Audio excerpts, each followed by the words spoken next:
Developmental tasks.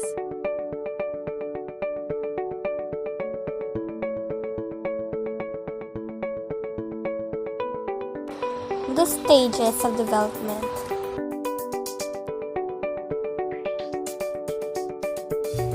The prenatal period is an important part of the developmental process as it sets the stage for future psychological development. It is divided into three main stages: germinal, embryonic, and fetal. The germinal stage begins at conception, when the sperm and egg cell unite in one of two fallopian tubes, and fertilized egg is called zygote. Cell division begins 24 to 36 hours after conception, and the zygotes divides into two cells, 4, 8, 16, and so on. Once the 8th cell point has been reached, the cells begin to differentiate and take on certain characteristics that will determine the type of cells they will eventually become.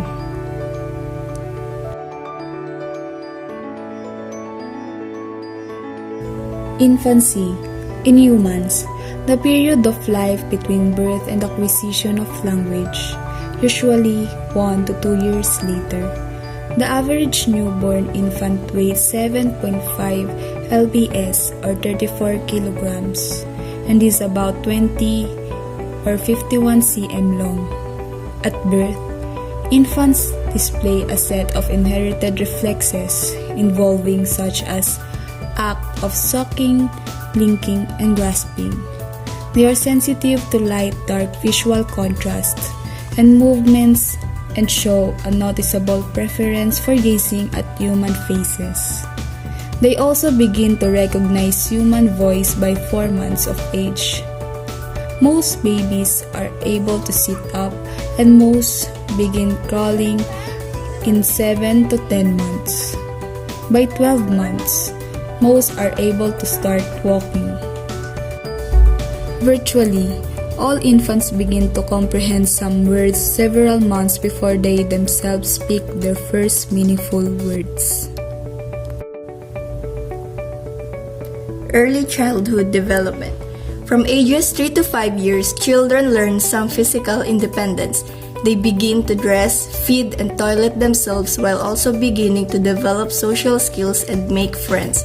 They will talk constantly and ask many questions, as cognitively their attention span increases and their understanding of stories and relationships between numbers and objects grows. As children grow into early childhood, their world will begin to open up.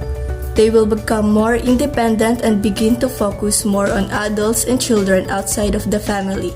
They will want to explore and ask about the things around them even more. Their interactions with family and those around them will help to shape their personality and their own ways of thinking and moving. During this stage, children should be able to ride a tricycle, use safety scissors, notice a difference between girls and boys, help to dress and undress themselves, play with other children, recall part of a story, and sing a song. Middle and late childhood development spans the ages between early childhood and adolescence, approximately ages 6 to 11 years old. Children gain greater control over the movement of their bodies, mastering many gross and fine motor skills that eluded the younger child. Two major brain growth spurts occur during middle and late childhood. Between ages 6 and 8, significant improvements in fine motor skills and eye-hand coordination are noted. Then between 10 and 12 years of age, the frontal lobes become more developed and improvements in logic, planning, and memory are evident. Adolescence stage. The stage adolescence, age 13 to 18 years old. It is where begins with the rapid physical changes like dramatic gains in height and weight, changes in body contour, and development of sexual characteristics such as enlargement of the breast, development of pubic and facial hair, deepening of the voice.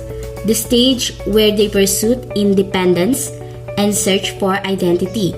They think more logical and increase decision making. Puberty occurs in this stage. It is the onset of sexual maturity. Early adulthood. This stage where it's time to establish personal and economic independence, career development, selecting male, learning to live with someone in an intimate way, starting a family, and rearing children. People in their 20s and 30s are considered young adults. If you are in your early 20s, you are probably at the peak of your sociological development. Your body has completed its growth, though your brain is still developing. Physically, you are in the prime of your life. Middle adulthood is the period of life between the young adulthood stage and the elderly stage. It often starts from the late 20s or early 30s to what some might refer to as an old age. Typically, middle adulthood begins with the prime earning years for most people, with the average worker typically reaching what might be considered their career peak somewhere in middle adulthood. Some researchers have defined the development of actual median age as occurring at around 45 years old. However, this varies from person to person based on what they have achieved throughout their life. Middle adulthood is a time of transition and change. It is the period of which people become more independent and reliant on their partners. It is also when people are more likely to be single, divorced, or widowed. Late adulthood. Late adulthood spans the life when we reach our mid-60s until death. This is the longest developmental stage across the lifespan. Adults in this age period are likely to be living independently but often experience physical impairments since chronic diseases increase after age 75.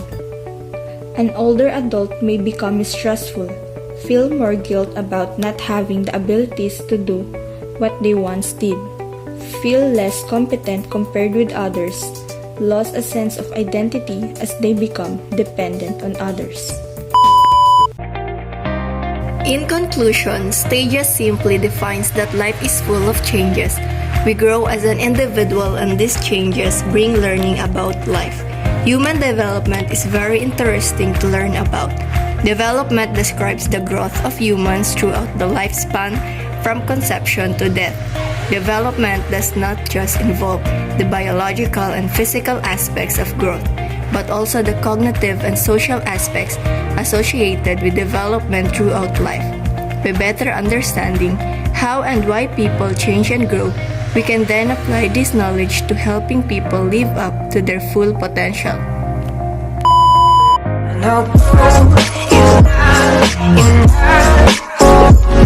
She's a